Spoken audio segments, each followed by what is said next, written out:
walk out of the paddock, you're 1-9, and biggest race in the history of Ellis, that at least to my knowledge, and I'm just glad my legs are still holding up underneath me. It was it was a big day for us. We got what we were looking for. We wanted to get enough out of this without overdoing it. Brian even mentioned coming to the 8th pole, he said I thought he was doing it a little too easy, so I kind of let the reins out a notch just to let him kind of finish on up, and he was going away from him at the end of it. That's kind of been him every race this year, and that's all you can ask of one. He's every time we throw something at him, he answers the question and kind of handles it with flying colors.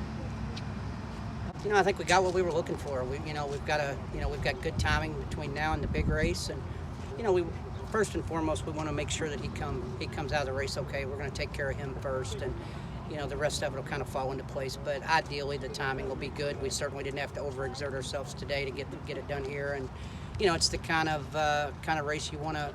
If you're going to go into a big one, this is the way you want to go into it. Not yet. we need to make sure he's okay tomorrow. But I'm getting closer. This has just been I just can't find the words for it. It's been a dream come true.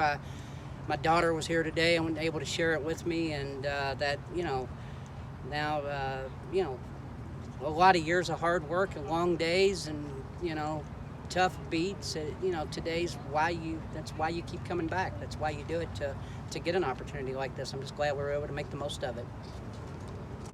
And I was staring at the ceiling at 2 o'clock this morning for the Ellis Derby, so I can only imagine. But it's fun though. I mean, it's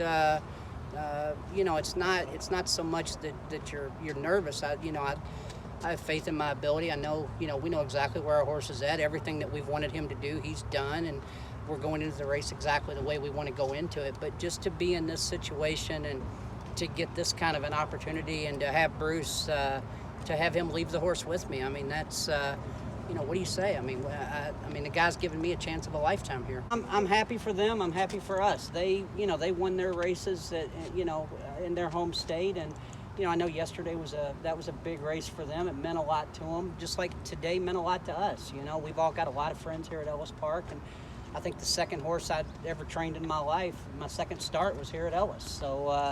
So it's been good for all of us, and you can't worry about anybody else. You just got to take care of your horse and make sure that your horse is where he's supposed to be, and give him every opportunity. And at the end of the day, you let the best horse win the race. He'll definitely go back to Skylight tonight, and then he'll be there for a few days, and then I'll get with Bruce. We'll sit down and kind of map out a plan. We've been shipping to race, going to Keeneland and then coming to here.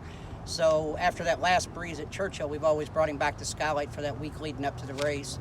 Nothing against Churchill. It's just a little quieter at Skylight, and I think I think he just enjoys that environment. There's plenty of green grass and whatnot for him, and so this one will obviously be a little different. And I was just trying to get through today, so we really hadn't thought about it.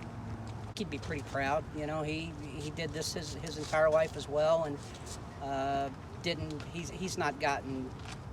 never got close to the opportunities that I've gotten, and I think he'd be pretty proud. I'm the only person in the world that's found the silver lining to the COVID mess. I really do. I mean, this horse, maybe we're not standing here if it weren't for the COVID stuff. So, I guess everything happens for a reason.